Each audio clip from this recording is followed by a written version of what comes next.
이 시간 우리에게 주신 하나님의 말씀은 신약 성경 마태복음 13장 53절부터 58절까지의 말씀입니다. 제가 가진 신약 성경으로는 신약 22쪽에 해당됩니다.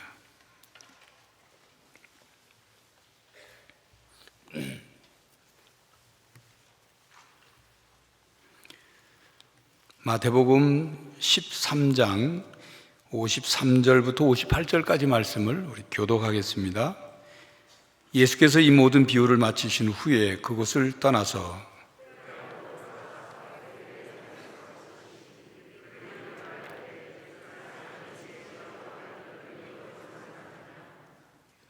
이는 그 목수의 아들이 아니냐, 그 어머니는 마리아, 그 형제들은 야고보, 요셉, 시몬, 유다라 하지 않느냐.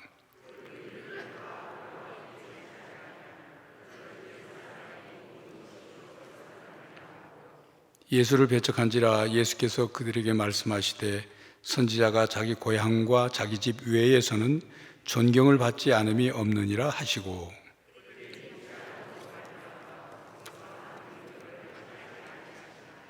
아멘. 드려진 헌금을 위해 기도하겠습니다. 만복의 근원이신 하나님, 이 밤에도 우리를 부르신 것은 주께서 우리를 만지시고 고치시고 우리를 통해서 영광 받으시고 우리에게 새 힘을 주시기 위하여 우리를 부르신 줄로 믿습니다. 주의 말씀을 듣고 힘을 얻고 우리의 삶의 길이 열리고 우리가 새로워지는 은혜의 밤이 되게 하옵소서. 주께서 주신 은혜가 너무나 감사하여 이 밤에 이곳에 있을 수 있음이 감사해서 하나님께 물질을 드립니다. 기쁘게 받아 주옵소서. 드린 가정과 손길에 복을 주셔서 목자 되신 여호와께서 그 인생길을 쉴만한 물가로 기름진 초장으로 인도하여 주옵소서. 예수님 이름으로 기도합니다. 아멘.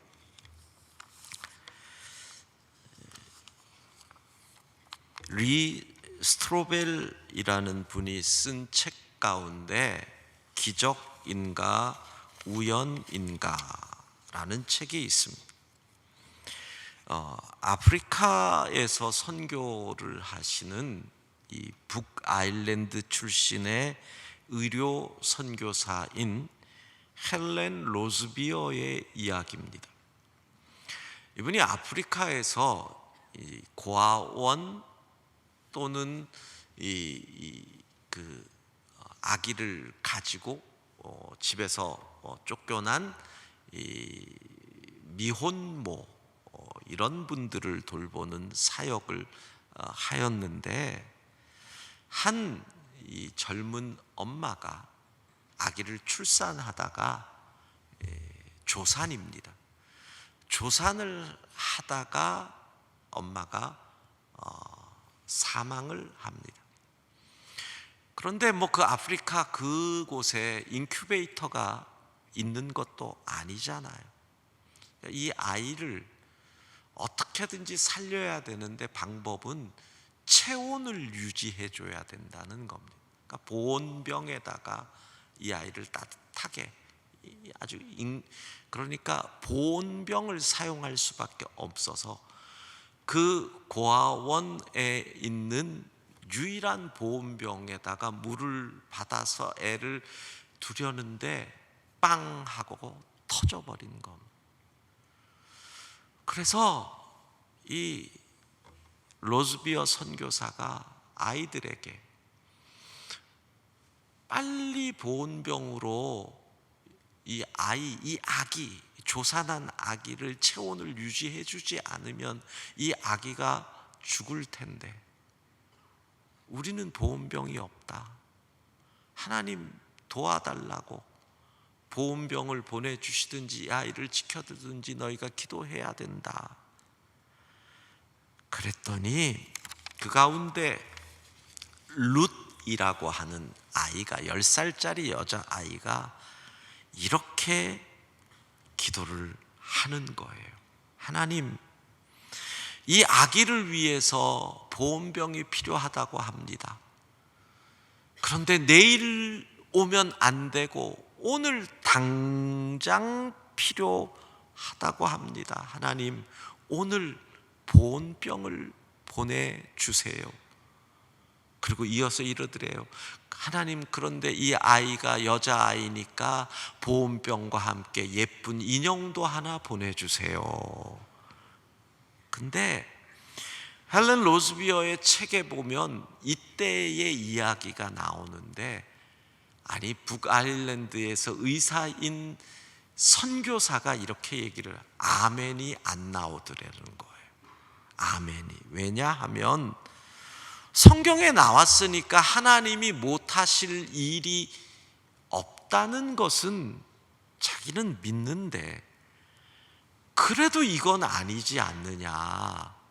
보온병이 오려면 고국에서 소포가 와야 되는데 아프리카에 보온병을 구할 수는 없는 거예요. 그러면 생각해 보세요. 누가 그 더운 나라 아프리카에서 보온병이 필요하다고 생각을 해서 보온병을 보내주겠어요? 그럴 사람은 아무도 없잖아요. 그리고 그 보온병이 오려면, 소포로 오려면 최소한 몇 개월 전에 이미 배를 타고 와야 되는데 그게 어떻게 올 수가 있겠어요? 그러니까 아멘이 안 나오더라는 거예요. 놀라운 것은 2시간 후에 차 한 대가 오더니 소포를 떨어뜨려 놨는데 10kg짜리 소포가 오더라는 거예요.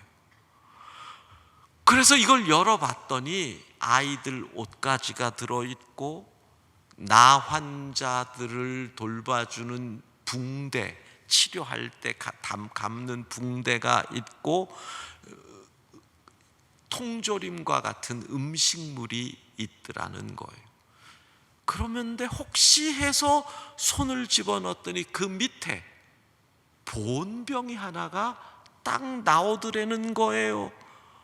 와, 자기는 그 순간 눈물을 펑펑펑펑 쏟았다.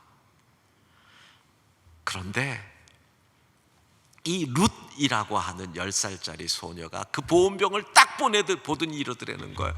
보온병을 보내신 하나님은 틀림없이 예쁜 인형도 보냈을 거예요. 그래가지고 이 선교사가 그 밑으로 손을 쑥 집어넣는데 그 밑에 뭐가 잡혀서 꺼내보니 인형이 딱 나오더라는 거예요. 북아일랜드에 있는 로즈비어 선교사가 다니던 교회 주일학교에서 5개월 전에 선교사님을 위한 여러 비품과 선물을 모아서 보냈는데 그게 5개월이 걸려서 바로 그 시간에 온 거예요. 물어봅니다. 기적이에요? 우연이에요? 그런데 세상 사람들은 이런 얘기를 들으면 뭐라 그러는 줄 아세요? 억수로 운이 좋네, 이렇게 얘기를 해요. 참 재수가 좋네, 이렇게 얘기를 해요. 하나님의 준비하심이 이미 5개월 전부터 계획 속에서 준비하셔서 이 일들을 이루어 가셨는데 뭐라고요? 운도 좋네. 여러분, 오늘 본문은 예수님이 고향으로 돌아와 회당에서 가르치셨는데 사람들 사이에서 일어난 논란이 오늘 본문의 말씀이에요. 근데 58절에 이렇게 나왔잖아요. 그들이 믿지 않음으로 말미암아 거기서 많은 능력을 행하지 아니하심이라. 하나님이신 예수님조차도 믿지 않는 곳에서는 기적을 행하지 아니하셨다라는 거예요. 예수님은 결코 믿지 않는 자들에게 기적의 은혜를 행하지 아니하신다는 거죠. 여러분, 그들은 왜 안 믿습니까? 본문을 자세히 보면 예수님의 고향 사람들인 거예요. 우리가 그 집을 잘 알고 있지.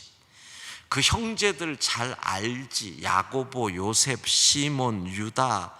아이고, 그 집 뻔하지. 아버지 일찍 돌아가시고 타국에서 돌아온 이방 사람이고 거기다 목수의 아들이고 무슨 그딴 집에서 선지자가 나올 수 있어.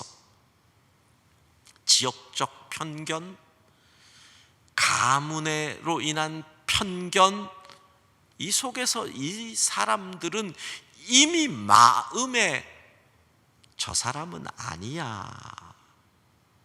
이 시대와 너무 비슷한 거예요. 이렇게 과학이 발달한 시대에 무슨 기적이냐? 여러분, 이 시대의 사람들이요, 확증 편향에 걸려 있는 거예요. 확증 편향, 자기가 믿고 싶은 것만 믿고 자기가 보고 싶은 것만 보고 자기 중심적 왜곡의 삶. 아이들 하는 말 가운데 답정너라는 말 있잖아요. 답은 정해져 있으니 너는 그대로 답해라. 예. 이 시대는 뭐라 그래요? 그 출발이 이거예요. 답이 정해져 있어요. 하나님은, 신은 없다.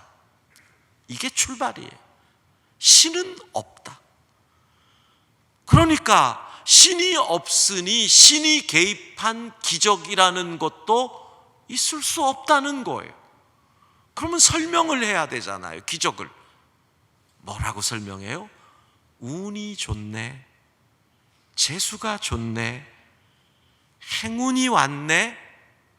여러분, 과학을 얘기하는 사람들이 얼마나 모순돼요. 우연이래요. 우연. 진화론의 근본으로 가보세요. 생명이 우연히 그렇게 됐다는 거예요. 우연히. 그거 설명을 못하니까. 아니, 과학을 얘기하는 분들이 우연히 어떻게 그렇게 얘기를 해요? 그렇습니다. 하나님이 없다, 이 명제를 절대 진리로 해놓고 거기서 설명을 합니다. 그러니 믿음이 없는 자들 앞에서 주님이 능력을 행하지 않으실 것이고, 그들이 기적을 체험할 수 없을 것이고, 기적을 체험해도 뭐라고 고백하겠어요?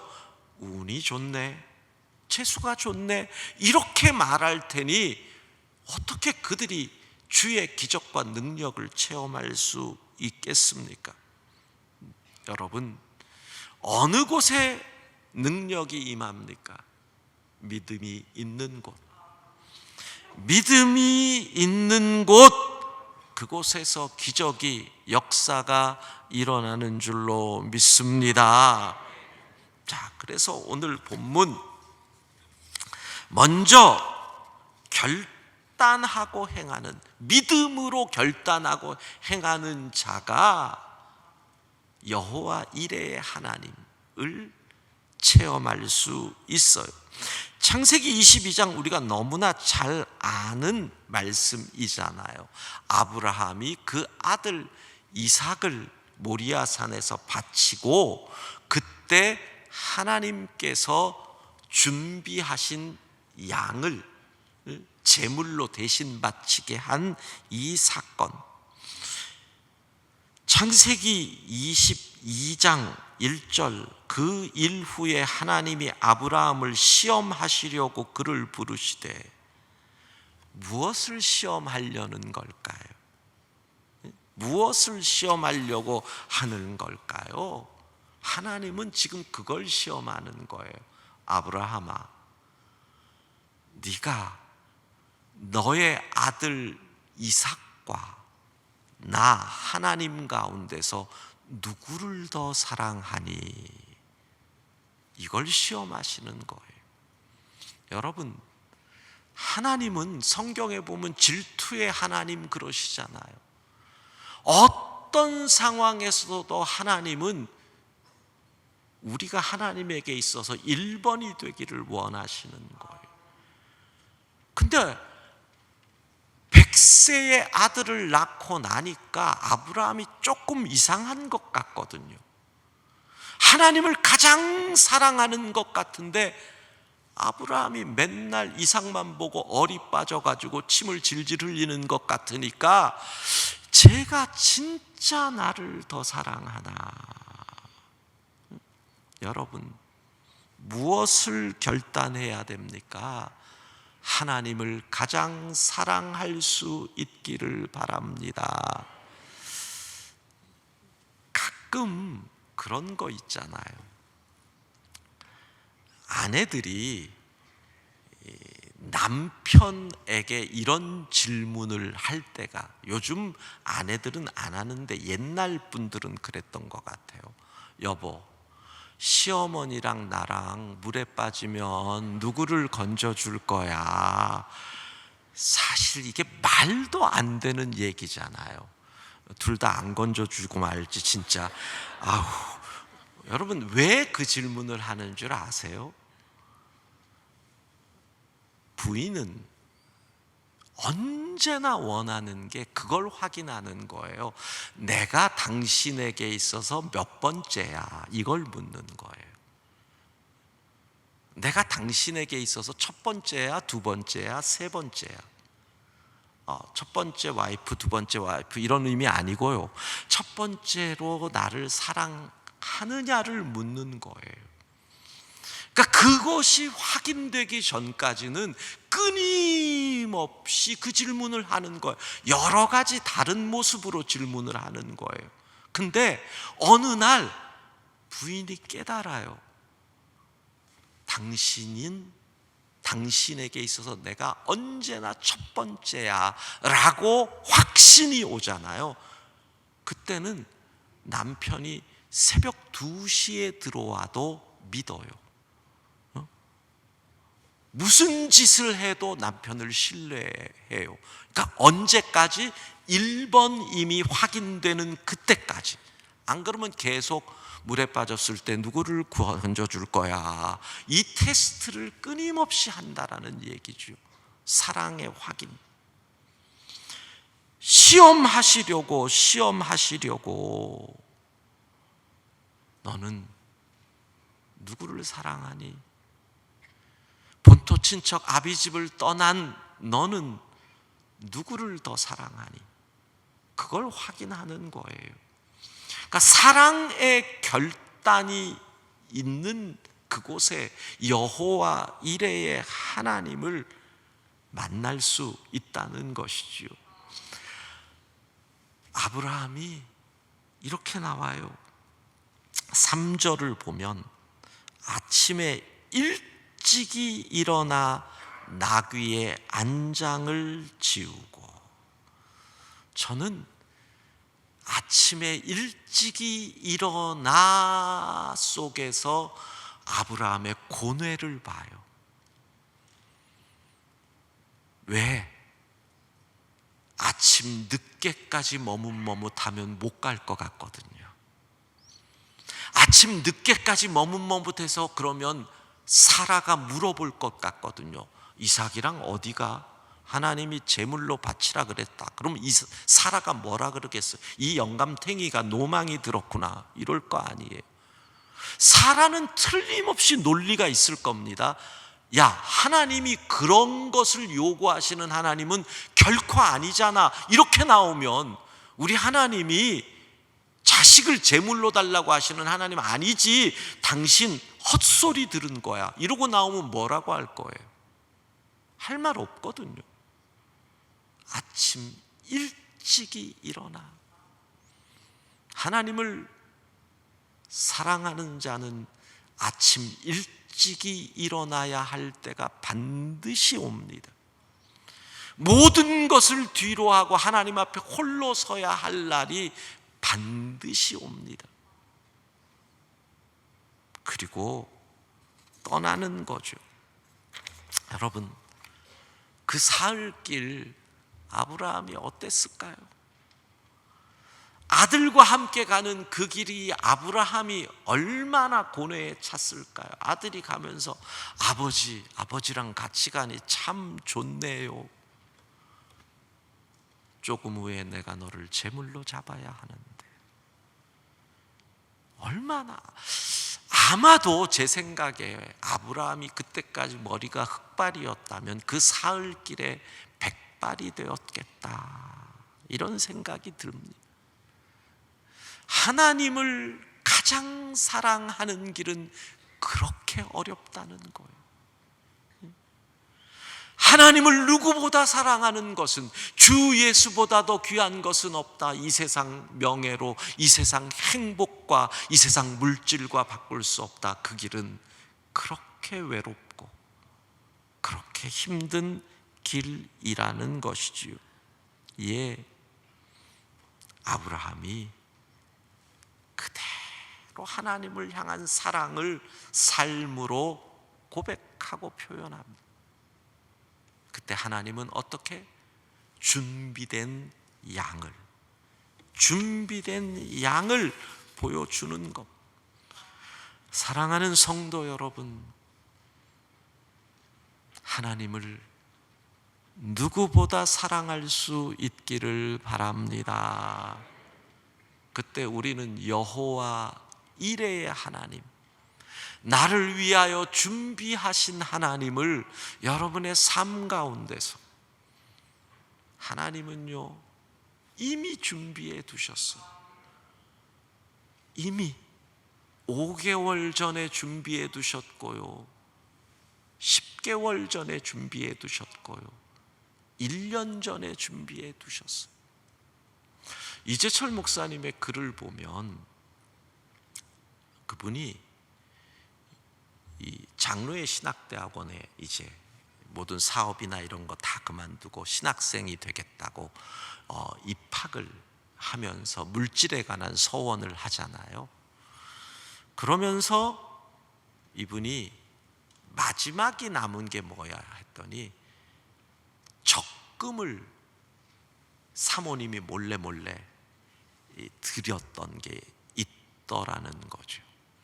그러니까 이 적금 탈 때가 됐는데 자기가 이제 신학생의 길을 가면서 이런 모든 통장이나 이런 소원을 했기 때문에 이걸 어떻게 할까 하다가 사모님과 의논을 해서 장로의 신학대학원 들어가면서 장학금으로 내놓는 거예요. 농어촌에서 신학을 하는 학생들을 위해 써주십시오. 근데 이렇게 그분이 해석을 해요. 하나님께서 그 적금이 5년, 6년 된 적금이에요. 5년, 6년 전에 이재철이라고 하는 사람이 신학을 할 생각도 없을 그때 하나님께서 이재철이라고 하는 사람이 술과 예수 믿는다고 하면서 술과 향락에 빠져서 지내던 그때부터 하나님이 준비를 하셨어요. 어떻게? 저 시골에 있는 어떤 중학생이 그가 자라서 대학에 들어갈 때 신학교로 들어갈 마음을 먹고 있는 한 신학교를 들어갈 중학생을 위해서 이미 하나님은 5년 전에 이재철이라는 사람을 통해서 준비하고 계셨다. 놀라운 얘기 아니에요? 여러분, 하나님을 사랑하십시오.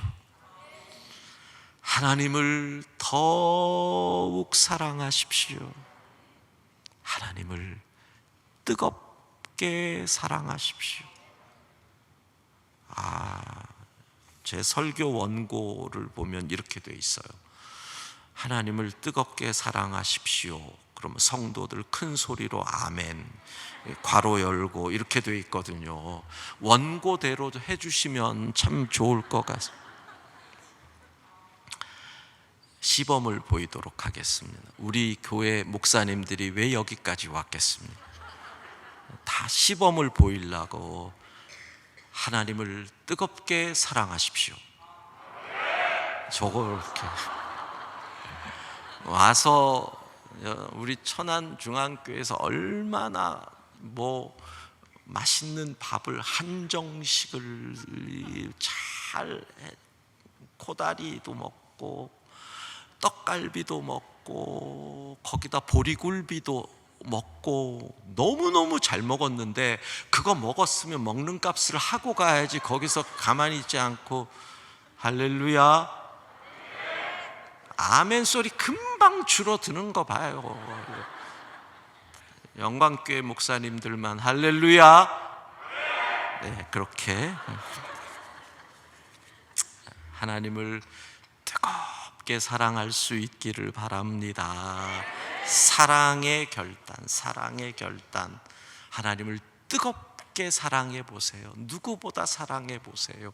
여러분은 날마다 여호와 이레의 하나님을 체험하게 됩니다.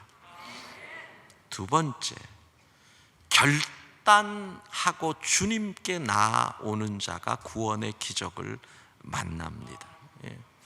이건 믿음의 결단이에요. 주님을 만나고자 믿음으로 결단을 해야 되지요. 여리고로 들어가는 그 길에 삭개오라 이름하는 자가 있으니 세리장이요 부자라.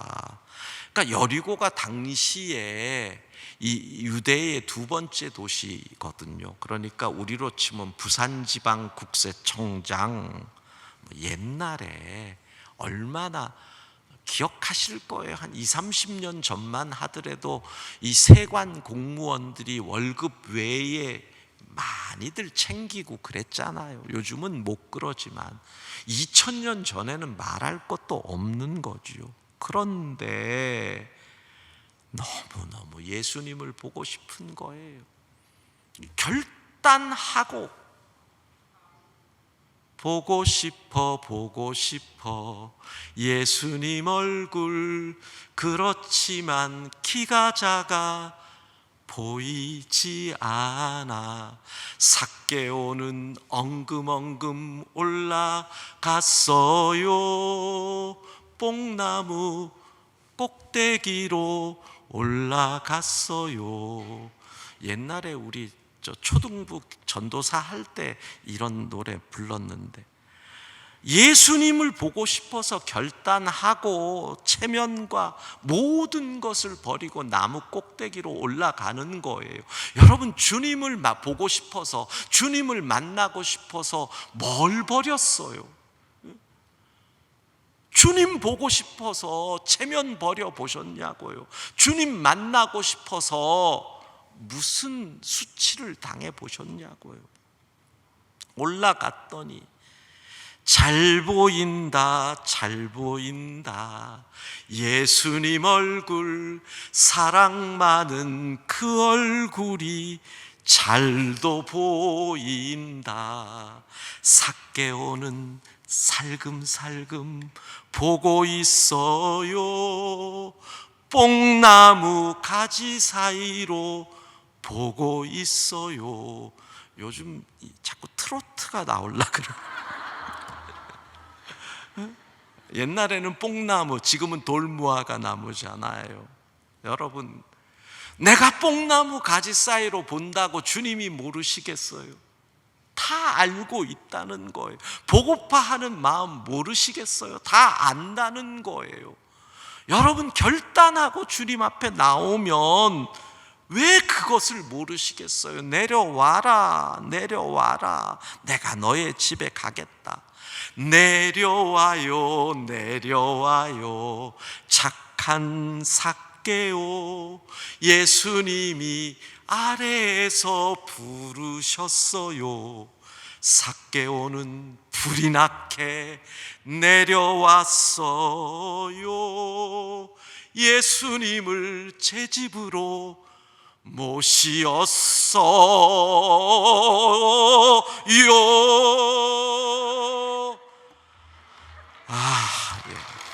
참 별걸 다 합니다 지금. 예. 주님을 보고 싶어서 결단하는 거예요. 주님을 보고 싶어서. 여러분, 주님을 보고 싶어서 무슨 행동을 하시냐고요? 어떤 행동을 하시냐고요? 주님이 보고 싶으면 뭔가는 해야 되는데, 나무 꼭대기로 올라가든지 뭔가는 해야 되는데 뭐 하느냐, 그게 궁금하다라는 거예요. 결단하고 행동으로 옮겨야 기적을. 뭐가 기적이에요? 주님이 그 집에 들어가잖아요. 오늘 이 집에 구원이 임했고 이 사람도 아브라함의 자손이다. 이거보다 더 큰 기적, 구원받는 기적이 결단하는 자에게 임하거든요. 마태복음 14장 27절부터 28절은요, 베드로가 물 위를 걷는 기적이잖아요. 물 위를 걷는 기적이 나와요. 물어볼게요.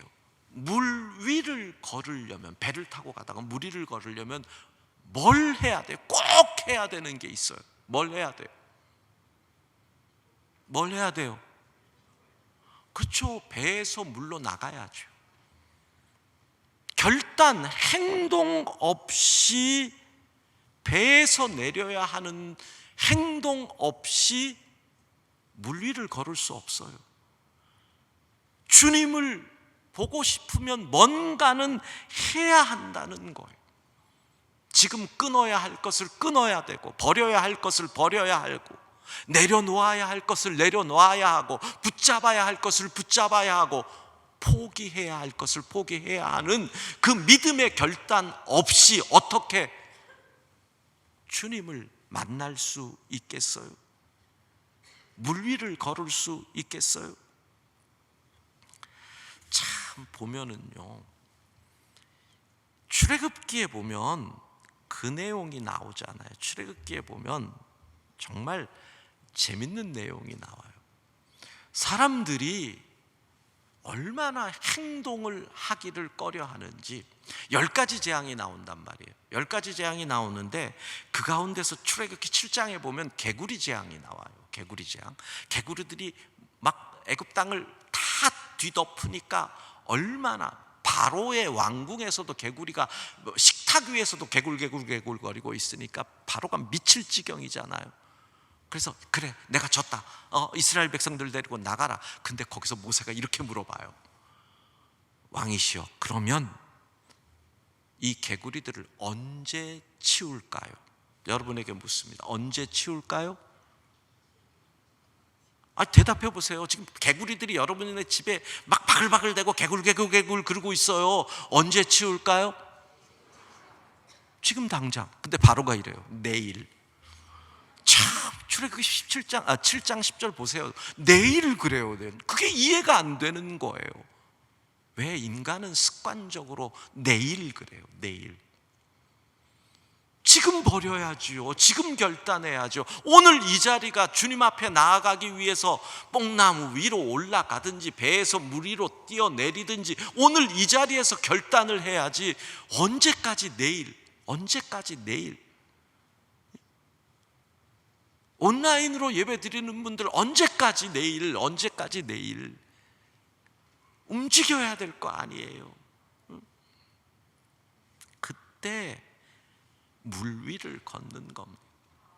오늘 주님을 만나기 위한 여러분의 결단이 있을 때 우리는 기적을 체험하게 될 줄 믿습니다. 자, 그러면 온전한 기적을 체험하기 위해서 우리가 3가지를 주의해야 합니다. 자, 이 3가지. 첫 번째, 시편 106편 7절 8절입니다. 우리 같이 106편 7절 8절 읽습니다. 우리의 조상들이 애굽에 있을 때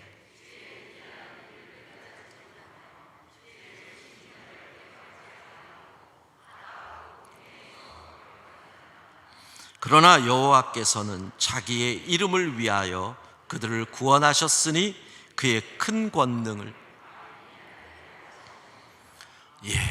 홍해 바다 앞에서 하나님은 홍해 바다가 갈라지는 기적을 준비해 두셨어요.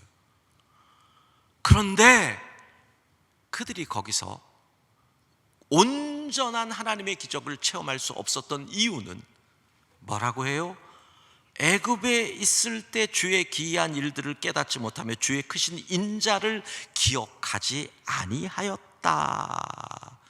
애굽에서 하나님께서 행하셨던 그 10가지 재앙, 하나님의 권능이 임했던 그 재앙, 메뚜기가 덮었고 우박이 내렸고 가축들이 죽고 악성 종기가 오고 흑암이 임하고 파리떼가 덮고 심지어는 모든 첫 것들이 죽는 엄청난 일들이 벌어졌거든요. 근데 그걸 기억지 아니했다는 거예요. 하나님이 나를 위해서 해주셨던 그 은혜를 기억지 아니하였어요. 왜 기억지 못했을까요? 깨닫지 못했기 때문에. 깨닫지 못했을. 여러분, 하나님은 내게 왜 건강을 주셨을까요? 깨닫지 못하면 은혜를 잊어요. 하나님은 왜 내게 돈을 주셨을까요? 깨닫지 못하면 은혜를 잊어요. 하나님은 왜 내게 이 직업을 주셨을까요? 깨닫지 못하면 잊어버려요. 하나님은 내게 왜 이 왼수 같은 남편을 주셨을까요? 깨닫지 못하면 하나님은 왜 내게 이 불같은 성격을 주셨을까요? 깨닫지 못하면 잊어버린다라는 거예요. 깨달으면 어떻게 돼요? 은혜를 알게 되는 거죠. 애굽 땅에서 그 권능을 주신 하나님께서 결코 홍해 바다 앞에서 우리를 죽일 리가 없다. 깨달으면 은혜를 기억하게 되고, 과거의 은혜를 기억하면 현재의 문제를 뛰어넘을 수 있는 힘을 얻게 되는 거예요. 그래서 우리에게 있어서 참 중요한 게 뭔 줄 아세요? 기도 응답의 경험이에요. 작은 기도 응답의 경험이, 과거의 작은 기도의 응답의 경험이 오늘 현재의 큰 문제를 뛰어넘을 수 있는 힘이 된다니까요. 다윗이요, 현재의 엄청난 문제 뭐예요? 골리앗이라는 문제가 있는데 그걸 어떻게 뛰어넘어요? 과거에 하나님이 응답하신 것. 제가 아버지의 양들을 칠 때 사자를 쫓아냈고 곰을 쫓아냈고, 과거의 작은 기도의 응답이 모이면 오늘 현재의 큰 골리앗을 무너뜨릴 수 있거든요. 그게 뭐예요? 10가지 재앙의 의미, 은혜를 깨달아야, 잊지 않아야 오늘 홍해 바다가 갈라지는 기적을 체험하게 되는 줄로 믿습니다. 여러분, 생각해 보세요. 내 일생을 돌아봐 보세요. 내가 지금 여기 있는 것이 기적이잖아요. 하나님의 은혜 없이 어떻게 내가 여기 있을 수 있어요? 깨달으면 과거는 다 은혜. 깨달으면 그러면 잊지 못해요. 기억하게 된다라는 거. 우리 찬양하고 말씀 계속 봅시다. 내가 지금까지 지내온 것은 주의 은혜라.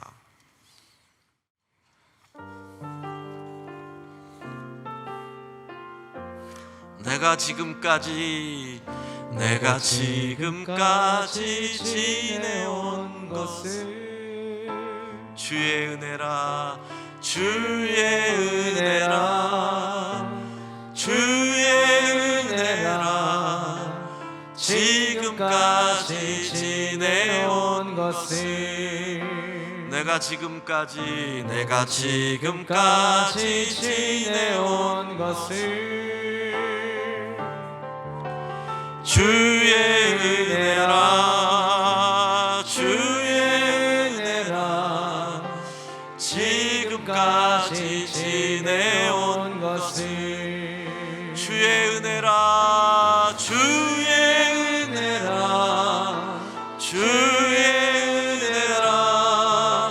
지금까지 지내온 것을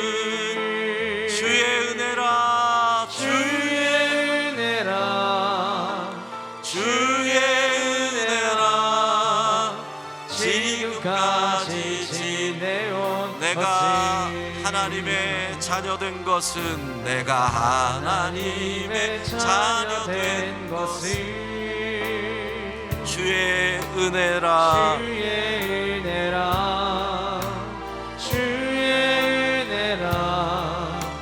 하나님의 자녀된 것을 내가 하나님의 자녀된 것을 주의 은혜라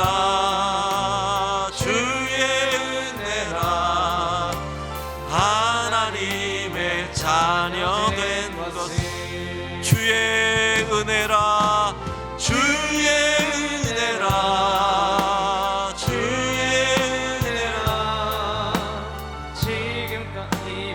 자녀된 것을 주의 은혜라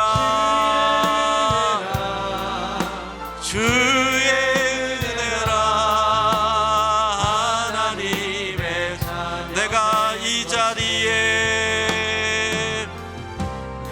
이 자리에 서 있는 것은 주의 은혜라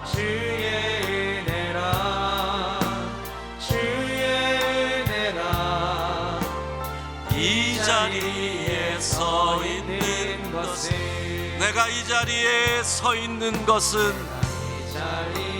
서 있는 것은 주의 은혜라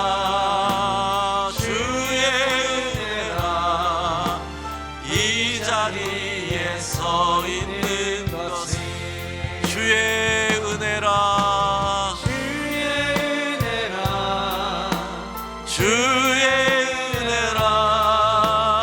이 자리에 서 있는 것은 주의 은혜라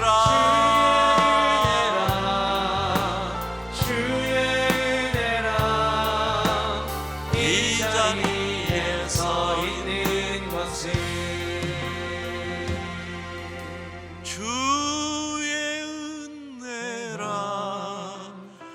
주의 은혜라 지금까지 지내온 것은 주의 은혜라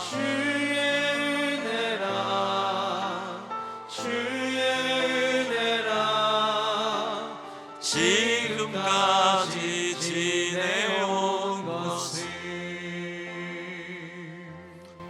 생각할수록 은혜 아니에요?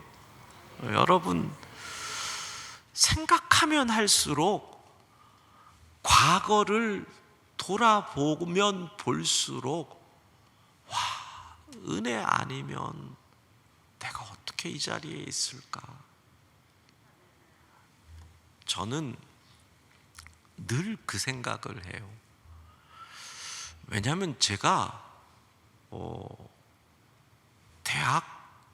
대학교를 갈 때 신학을 할 생각을 안 했는데 1차 시험에 떨어져 가지고 이제 저희 때는 1차, 2차가 있으니까 후기에 저희 부친이 한번 가봐라 그래서 장로의 신학대학교 기독교 교육학교를 들어간 거예요.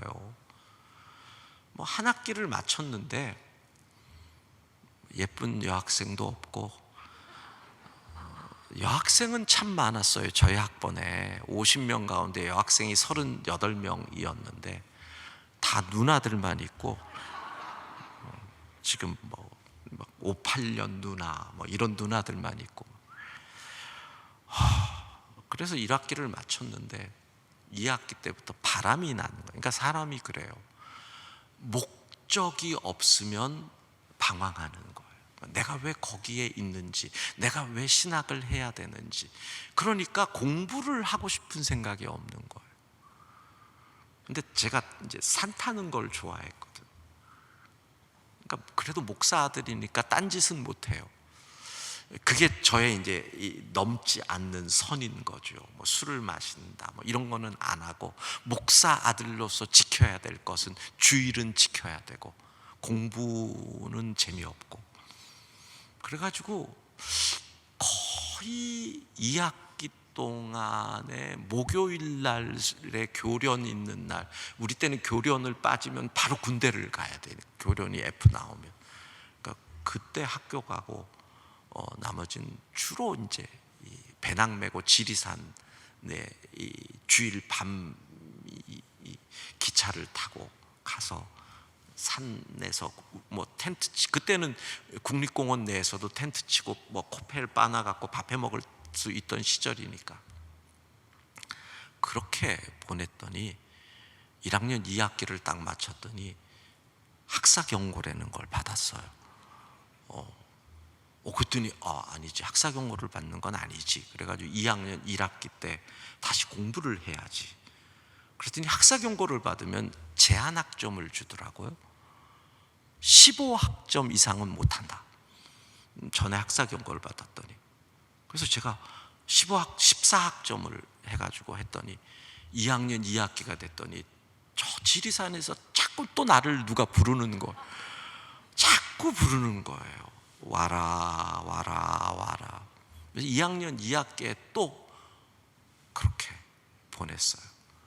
그때 2학년 2학기 딱 끝냈더니 또 학사 경고가 나온 거예요. 학사 경고를 2번 받으니 학교를 쉬어야 된대요. 휴학을 했어요. 그랬더니 군대에서 와라 와라. 그래서 군대를 갔어요. 근데 놀라운 것은 제가 운전면허가 있어서, 그 시절은 운전면허 있는 사람이 적으니까 저한테 주특기가 운전병으로 주특기가 610으로 딱 해가지고 논산으로 갔는데, 논산에서 자대로 딱 가는데 저희 때는 980이라고 군종병, 신학교에서 왔다고 군종병으로 주특기가 바뀌어버렸어요. 대대 군종병이 되는데 목사님도 없는데 교회는 있어요. 저보고 매주 설교를 하래요. 와, 30개월 군 생활하던 때인데 교련 열심히, 학사 경고 받을 때도 교련은 열심히 참석해가지고 그때 교련을 맡았던 장로회 신학대학교의 교관이었던 분을 천종태 집사님이라는 분인데, 그분을 제가 명성교회에 갔더니 우리 부서 부장님으로 계셔가지고 씁쓸한 얼굴로 이렇게 대했던 기억이 나는데,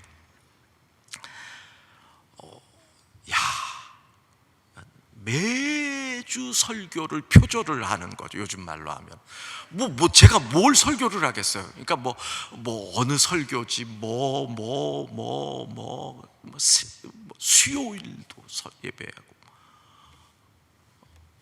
27개월을 설교를 뺏겨가면서,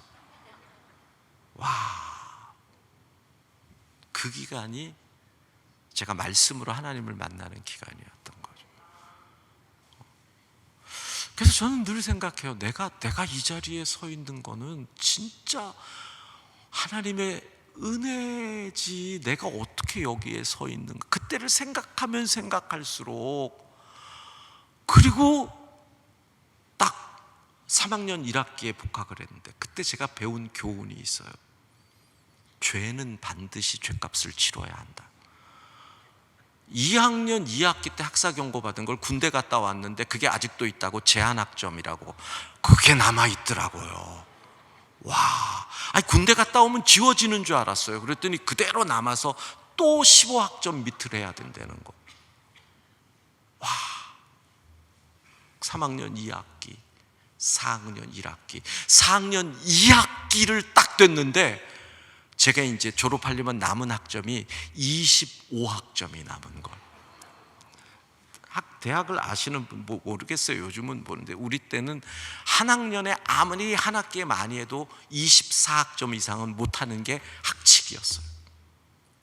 너무 많이 F를 맞고 빵꾸를 나니까 4학년 2학기에 25학점. 그래서 어떡하냐고 지도 교수님 만났더니 교수회의에 청원을 해봐라. 네가 회개하고 새 사람 됐으니까 어쩌면 봐줄지도 모르겠다. 그래서 제가 청원서를 썼어요. 야, 세상은요 공짜가 없는 거예요. 그때 제가 장로회 신학대학 저번에 이사로 이제 섬겼거든요. 이사로 했는데 이 재단 사무국 처장인 분이 저를 보더니 씩 웃는 거예요. 목사님이 그때 청원서를 제게 갖다 주셨죠? 이러는 거예요. 이야, 세상에. 그랬더니 교수님 회의를 하면서 얘 회개하고 변화되어 새 사람 됐으니 기회를 주자 그래가지고 4학년 2학기 25학점을 하고, 저희 때는 평점이 안 좋으면 신대원도 시험을 봤어야 할 때니까 신대원을 시험을 봐서 들어가가지고 그때 또 깨달은 것, 죄가 해결되면 하늘을 날 것 같구나. 그러니까 죄라고 제가 얘기한 거잖아요.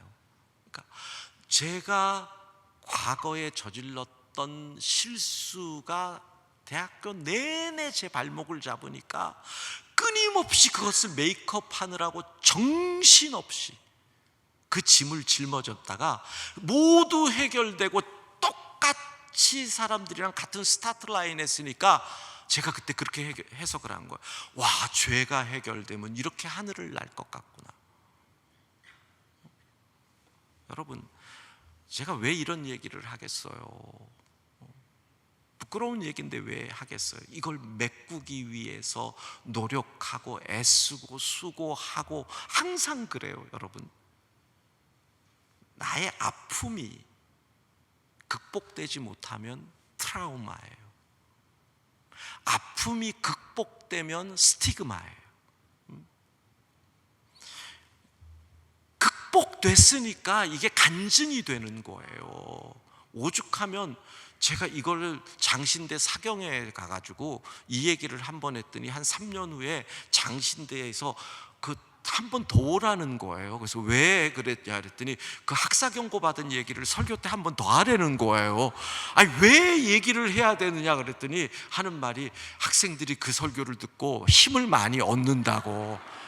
이야, 그래서 아예 주제까지 정해놓고 장신대에서 와서 설교를 또 부탁을 받은, 리바이벌을 요청받은.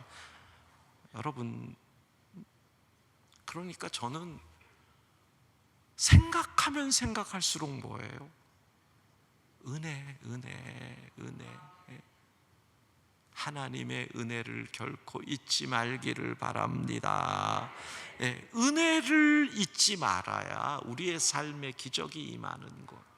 두 번째, 시편 106편 13절에서 15절 보면 이것은요, 광야에서 13절, 14절 같이 읽도록 하겠습니다.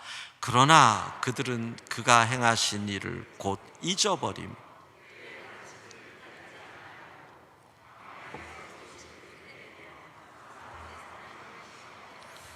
이거는 다른 게 아니에요. 만나와 메추라기예요. 이스라엘 백성들이 광야에 나갔어요. 근데 점점 먹을 게 떨어지잖아요. 그러니까 마음이 불안해지는 거예요. 우리를 굶어 죽이려고 여기로 끌고 나왔느냐, 여러분. 하나님이 굶어 죽게 하려고 광야로 끌고 나왔겠어요? 굶어 죽게 하려고 홍해바다를 가르셔서 마른 땅으로 걷게 하셨겠어요? 하나님께서 이스라엘 백성들을 갖고 놀라고 그렇게 하셨겠어요? 즉, 하나님이 이스라엘 백성들을 광야로 이끄신 것은 준비해 두셨다는 거예요. 뭘? 만나와 메추라기를 준비해 두셨다는 거예요. 근데 그들이 뭐예요? 본문은 그거예요. 기다리지 아니하였다. 기다리지 아니하였다. 사랑하는 성도 여러분, 하나님의 때가 반드시 있는 줄로 믿습니다. 그러니까 여기서는요 이렇게 나와요. 15절 같이 15절 106편 15절 말씀을 읽습니다. 그러므로 여호와께서는 그들이 요구한 것을 그들에게 주셨을지라도 그들의 영혼은, 이 말씀 주의 깊게 들어야 돼요. 그들이 가만히 믿음으로 기다렸으면 만나와 메추라기가 축복의 선물로 주어졌을 것인데, 거기서 하나님의 시간을 믿지 않고 기다리지 아니하고 불평하고 하니까 하나님이 주셨을지라도 그들의 영혼이 육은 만족함을 얻었을지 모르지만, 육은 배부름을 얻었을지 모르지만 영혼은 쇠약해졌다. 영혼이 쇠약해졌다. 이게 무슨 뜻이에요? 옛 성경을 보면 영혼이 파리해졌다. 말라 비틀어졌다. 영이 죽는다라는 얘기예요. 우리가 때를 쓰고 우리가 욕심을 내면 때로는 하나님이 에이 그래 그렇게까지 그러니 준다. 내 육이 배부르지만 그런 결과 얼마나 많은 사람들이 믿음을 잃는 거 우리 주변에서 많이 보잖아요. 하나님의 시간을 기다려라. 하나님의 시간이 있으니 믿음으로 기다리면 우리는 기적을, 만나와 메추라기로 공급해 주시는 기적을 체험할 줄로 믿습니다. 세 번째 주의해야 될 것 16절이에요. 16절 같이 읽습니다. 그들이 진영에서 모세와 여호와의, 이거는 민수기 16장에 나오는 고라 자손의 반역을 얘기하는 거예요. 그러니까 왜 모세와 아론만 하나님 앞에서 지도자 역할을 하느냐? 진짜 기가 막힌 말을 해요. 회중이 다 거룩하고 여호와께서도 그들 중에 계시는데 어찌하여 여호와의 총회 위에 스스로를 높이느냐? 이게 고라 자손의 반역이에요. 아론의 쌍난 지팡이가 나오고 이럴 때 말은 그럴듯하잖아요. 합리적이잖아요. 근데 뭐라 그래요? 성경은 이렇게 얘기해요. 질투하였다.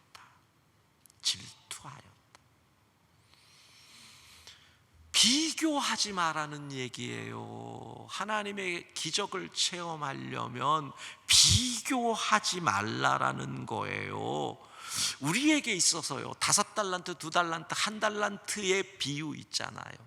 달란트 비유가 주는 교훈이 뭐예요? 내 은혜가 족하다. 내게 주신 것이 최고라는 거예요.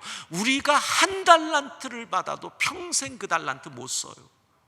근데 왜 내 것 그걸 가지고 남의 것을 보면서 쟤는 왜 5이고 쟤는 왜 2이고 나는 왜 하나밖에 없느냐? 그럴 이유 없다라는 거예요. 내게 주신 은혜로 충분한데 우리가 옆 사람 곁눈질 하다가 비교하다가 질투하다가 하나님의 기적을 체험하지 못하게 된다. 믿음으로 기적을 체험하려면 이 3가지를 주의하셔야 돼요. 첫 번째는 잊지 말자. 잊지 말자. 하나님의 은혜를 잊지 말자. 어떤 상황에도 하나님의 은혜를 잊으면 안 된다. 내게 베풀어 주신 그 은혜를 잊으면 안 된다. 잊으면 안 된다. 두 번째가 뭐예요? 하나님의 시간을 기다린다. 하나님의 시간을 기다린다. 하나님의 때가 있다. 하나님의 시간이 나의 시간보다 더 정확하다. 하나님의 시간을 믿고 기다리는 거예요. 그 다음에 세 번째, 하나님의 섭리를 인정하는 거죠. 비교해서 질투하는 건 뭐예요? 하나님의 섭리를 인정하지 않는 거거든요. 하나님의 섭리를 인정할 때 우리는 기적의 역사를 체험할 수 있는 것입니다. 결론, 이 시대를 살아가는 성도들의 믿음을 작고 약하게 만드는 요소가 너무나도 많다. 이성, 과학, 상식이라는 이름으로 초자연적인 능력을 믿는다고 말하는 성도들을 광신도처럼 매도하는 세상의 분위기는 우리의 믿음의 영역을 아주 좁게 만든다. 예수님과 가까웠던 사람들이 도리어 이렇게 얘기해요. 우리가 저 집을 안다. 그러니까 그 소리를 들은 예수님을 모르는 사람들도 동시에 부정적이 됐잖아요. 오늘 본문이 그거예요.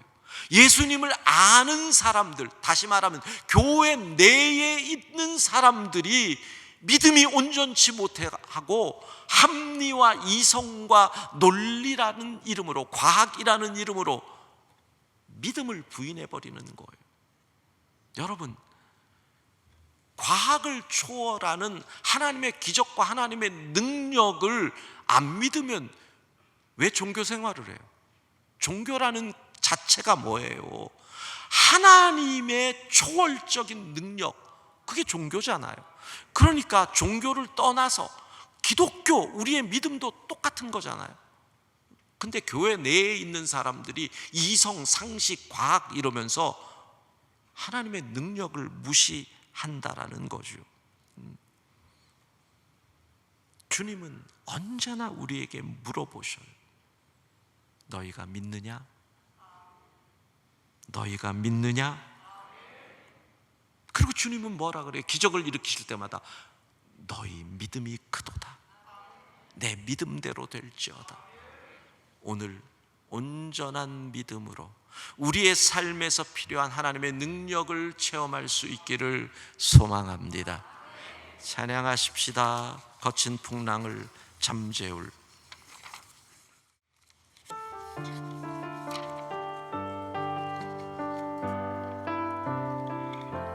거친 풍랑을 잠재울 힘이 내게는 없어. 뱃머리를 돌려 다른 곳으로 갈까. 나의 능력을 의지해 맘이 고단해질 때 내게 다가오는 그의 음성 들리네. 오라 오라 물 위로 오라. 강한 믿음으로 담대히 주님께 나오라. 오라 오라 물 위로 오라. 그의 능력으로 이기리 참 평안 얻으리. 거친 풍랑을 잠재울 힘이 내게는 없어. 뱃머리를 돌려 다른 곳으로 갈까. 나의 능력을 의지해 맘이 고단해질 때 내게 다가오는 그의 음성 들리네. 오라 오라 오라 물 위로 오라. 강한 믿음으로 담대히 주님께 나오라.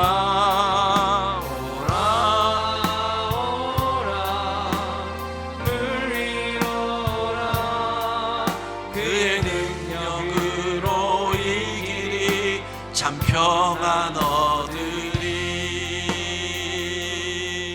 오라 오라 물 위로 오라. 강한 믿음으로 담대히 주님께 나오라. 오라 오라 물 위로 오라. 그의 능력으로 이기리 참 평안 얻으리. 우리 시간 함께 기도하기를 원합니다. 여러분, 첫 번째 기도 제목은 하나님 더 사랑하게 해달라고. 어떤 것보다도 하나님을 가장 사랑하게 해달라고.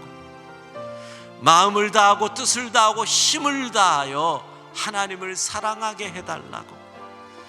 우리가 하나님을 온전히 사랑함으로 여호와 이레의 하나님의 기적, 준비하시는 그 하나님의 기적을 내 삶에서 체험할 수 있도록 여러분, 이 시간에 하나님보다 더 사랑했던 것들을 내려놓기를 원하면서 여러분 속에 있는 생각들을 기도로 끄집어냈으면 좋겠습니다. 하나님보다 더 사랑한 것들을 내어놓고 하나님을 가장 사랑하기 원합니다. 하나님이 나의 전부입니다. 주 예수보다 더 귀한 것은 없습니다. 조용히 여러분과 하나님만이 들을 수 있는 음성으로 하나님만을 더욱 사랑하게 해달라고, 하나님만을 더욱 사랑하겠다고 우리 기도하겠습니다. 자비하신 하나님을 뜨겁게 사랑하기 원합니다. 마음을 다하여 뜻을 다하여 힘을 다하여 하나님을 사랑하게 하옵소서. 어떤 것보다도 내 속에 있는 하나님을 더 사랑하는 것들 이 시간 내려놓기 원합니다. 성령이여 보여주옵소서. 성령이여 볼 수 있게 하옵소서. 주님보다 더 사랑하는 것이 무엇인지 그 우상을 볼 수 있는 눈을 우리에게 허락하셔서 이 시간 회개하고 버리고 포기하고 하나님을 가장 사랑함으로 준비하신 여호와 이레의 하나님을 만나는 기적을 체험하게 하옵소서. 하나님보다 더 사랑한 것들 주님 용서하여 주시기를 원합니다. 주님도 거친 풍랑을 잠재울 힘이 내게는 없어. 뱃머리를 돌려 다른 곳으로 갈까. 나의 능력을 의지해 마음이 고단해질 때 내게 다가오는 그의 음성 들리네. 오라 오라 오라 오라 물 위로 오라. 강한 능력으로 담대히 주님께 나오라. 오라 오라 물 위로 오라. 그의 능력으로 이기리.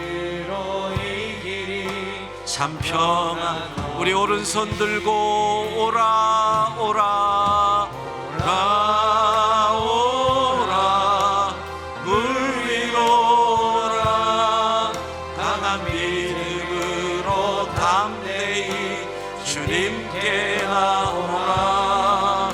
오라 오라 물 위로 오라. 그의 능력으로 이기리. 참 평안 얻으리. 우리 이 시간 물 위를 걷는 기적이 우리의 삶에서 나타나기를 소망하면서 기도하기를 원합니다. 지금 풍랑이 일고 있는, 경제적인 풍랑이 있는 갈릴리 바다를 걷고 있다면 그 배에서 나와 무리를 걸어야 됩니다. 질병의 풍랑을 겪고 있다면 주님 손잡고 무리를 걸어야 합니다.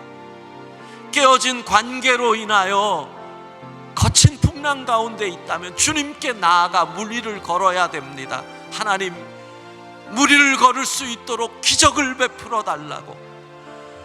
거친 풍랑 가운데서 좌절하고 포기하는 것이 아니라 주님 보고 나아가 무리를 걷는 기적이 우리의 가정과 우리의 삶에 임하게 해달라고 우리 시간에 주여 한번 부르고 여러분의 모든 삶의 문제를 내어놓고 무리를 걷는 기적을 달라고 기도합니다. 주여, 만군의 여호와 하나님, 거친 풍랑 가운데서 배가 침몰할 것 같은 위기 속에서 하나님의 은혜를 구합니다. 무리를 걸을 수 있는 기적을 우리에게 허락하여 주옵소서. 하나님, 경제적인 풍랑으로 위태위태합니다. 배가 침몰할 것 같습니다. 주님, 우리를 불러 무리를 걷게 하여 주옵소서. 건강의 풍랑으로 인하여 질병으로 우리가 물에 빠질까 염려함됩니다. 우리를 불러 주옵소서. 오라 오라 하시는 주의 음성을 듣고 나아가 물 위를 걷는 기적이 일어나게 하여 주옵소서. 하나님, 관계가 깨어지는 풍랑 가운데서 우리가 어려움을 겪습니다. 그 배에서는 방법이 없습니다. 주님 부르심에 순종하여 오라 부르시는 주의 뜻에 순종하여 나아가 무리를 걷는 기적이 임하기를 원합니다. 하나님이 영적으로 풍랑 가운데 있는 분들에게 물 위를 걷는 성령의 기름 부으심을 허락하여 주옵소서. 주여, 은혜를 내려 주옵소서. 주여, 무리를 걷는 기적이 일어나게 하여 주옵소서. 거친 풍랑 가운데 좌절하지 않고 나아가 무리를 걷게 하여 주옵소서. 주여, 하나님, 우리를 도와주옵소서.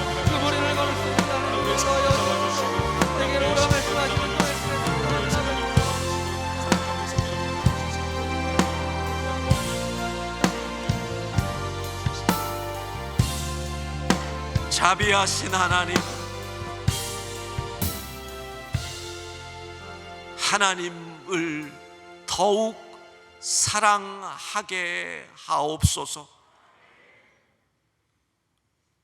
성령께서 정직의 영을 우리에게 불어넣어 주셔서 내가 하나님보다 더 사랑하는 것이 있다면 보게 하시고 오늘 그 우상을 깨 부수는 역사가 일어나게 하옵소서.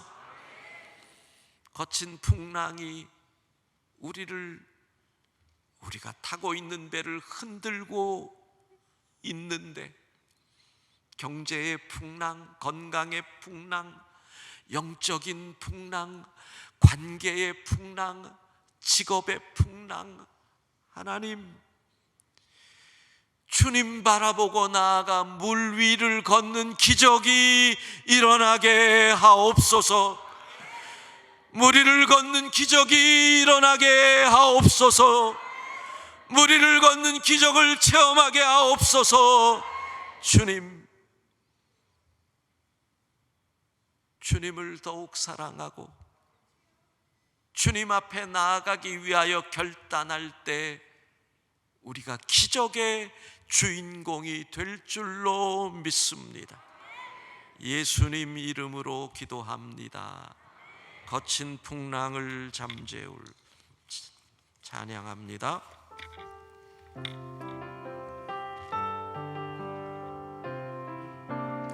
거친 풍랑을 잠재울, 거친 풍랑을 잠재울 힘이 내게는 없어. 뱃머리를 돌려 다른 곳으로 갈까. 나의 능력을 의지해 마음이 고단해질 때 내게 다가오는 그의 음성 들리네. 우리 손 들고 찬양합시다. 오라 물 위로 오라. 강한 믿음으로 담대히 주님께 나오라. 오라 오라 물 위로 오라. 그의 능력으로 이기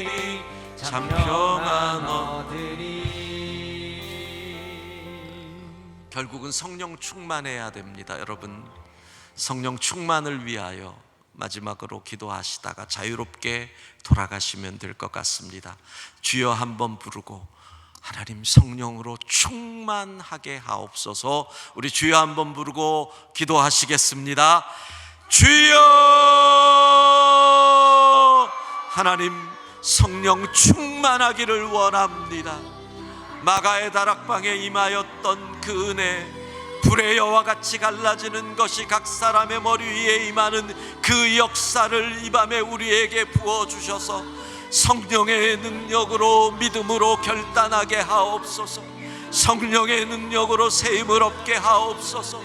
성령의 능력으로 주님만 사랑하게 하옵소서. 성령의 역사로 우리의 가슴이 뜨거워지게 하옵소서. 주여 은혜를 내려 주옵소서.